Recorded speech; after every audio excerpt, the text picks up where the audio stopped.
There's a popular belief that goes, I don't need to know how to draw because I work in 3D. To that, I would say, maybe. But why on earth would you want to limit yourself? The ability to draw is proof of your mental visualization and observation power. Many people think drawing happens between your finger and your pencil, but in fact, drawing happens in your brain, using your ability to visualize something with extreme clarity. If you have enough dexterity to hold a pen to write down your name, you possess enough dexterity to draw like most of the masters. The difference between you and them is the power of your observational skill. From my experience, the top performers in my teams were often good draftsmen. Not always, but they had the upper hand in speed of execution, quality of shapes, texturing, and concept art reading. In the mid-90s, stricken by illness, Frank Frazetta couldn't rely on his right hand anymore. He started to train his left hand by drawing and painting. After a few months, he was able to create some very decent pieces of art. Some critics even say that his drawing actually improved. Well, I don't know about that, but he drew skillfully with his non-dominant hand after a relatively short period of time. My point here again is about the required dexterity to draw and paint. Because Frazetta already knew how to paint and draw in his head, it was only a matter of making his left hand as agile as his right. Only is an understatement. It still takes effort to get the brain to wire new neural connections. It must have required great patience of him, but he did it. At that point, his right hand had more than 50 years of experience in drawing and painting. Another thing I could add about drawing is that it never gets easier with time or experience. It remains hard. It is not an automated task like running or driving a car. Your drawings will become better over time. You'll gain confidence. The difficulty, however, will remain the same. The goals you set for yourself will rise with your skills all your life. Have you ever noticed how artists will often diminish their work in public? They'll only see errors. They think they could have done better. Hence the saying, a piece of art is never quite completed. Tricks and formulas are to be ignored. Leave shortcuts to the amateurs. When learning to draw, you want the real deal. It will be hard, but once the skills of draftsmanship envelops you like a second skin, you'll be free to express whatever you want to say. Tricks and formulas can't give you such freedom. They will work only for a tiny speck of possibilities. For great artistry, you want freedom to make statements. The freedom to draw, sculpt, or paint views you have in your mind. Your main concern should not be how to draw, but what to draw. Stop drawing 3/4 angles portraits because it's the only way you can draw a nose properly.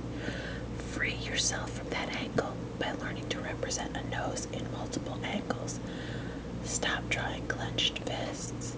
Draw the full hands and let them participate in the story you are depicting.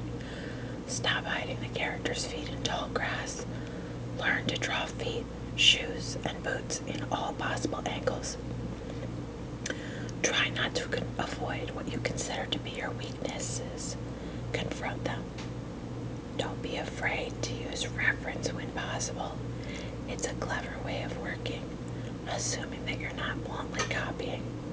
A reference should give you some basic information about an object, an environment, a mood, or character. You need to twist that information using your art fundamentals and the vision you're trying to achieve. You need to mold that reference to match your personal statement. Don't think it all needs to come from your head. You have to have documents. Don't assume good draftsmen draw everything from memory. They don't. Many use references. Hugo Pratt spent countless hours in libraries for his research for Corto Maltese. Norman Rockwell used models and photographic references for his masterpieces. Why is it perceived as a weakness to use references? How realistic is the expectation that one should know everything and draw from his head? Explore multiple art styles from different cultures. Study old masters, new artists, and everything in between. Do not lock yourself in a specific aspect of art. It will limit your range of experiments and thus potential. If you're not flexible and able to work in multiple styles, you're not preparing yourself adequately. The gaming industry is still in its infancy. Many of the current products out there conform to a realistic art style. With the growth of casual gaming and multiplication of platforms available to consumers, developers will have to diversify their approaches from each other and strive for more originality in order to be noticed. I look at titles like Journey, Team Fortress 2, Castle Crashers, and Limbo for their mind-blowing visuals. Finally, something interesting to look at. Realism is a touchy subject in video games. Many people believe that customers demand realistic graphics. I think gamers want authenticity. They want to be immersed and moved by the fiction that is being presented. Realism is actually easy to achieve, easy to communicate, and understood by all. That's probably why it's the first choice for developers. The tools are built for it. Production is likely to be more unpredictable. It's less challenging in many ways. Robert Henry said, "When artist is alive in any person, whatever his work may be, he becomes an inventive, searching, daring, self-expressive creature. He becomes interesting to other people. He disturbs, upsets, enlightens, and opens ways for better understanding. Where those who are not artists are trying to close the book, he opens it and shows there are still more pages possible. If your work is based on marketing studies of what the public seeks, you are keeping this book closed. They can't tell you what you want. Artists have to find new ways. It's part of our challenge. Stylization has a big advantage. The more you lean towards a specific style or abstraction, the higher the out challenge gets, but the better you can tell your stories and enhance the gameplay experience. There is a tendency to dissociate gameplay and art. Too often, the story is shoved down, rushed, overlooked, and is used as a tool just to create pretext for gameplay sequences. You may also hear from people that you can apply any art style over on all gameplay. It's an incredible loss.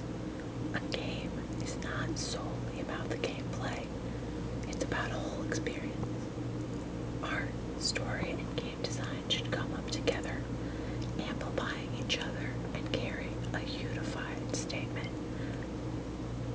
The depth of the game design experience depends on it.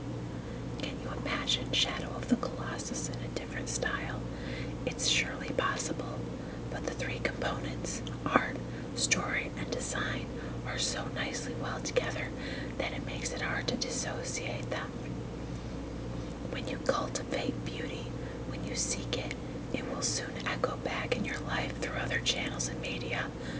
Many famous painters didn't solely study painting. Many of them used to sculpt, play music, get into culinary art, poetry, or became unquenchable travelers. Be curious, explore, and experiment.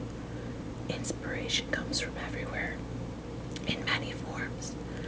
The sum of your experience will enrich the view and statements you have on life, the world, the whole universe, and everything beyond. It will give you breadth,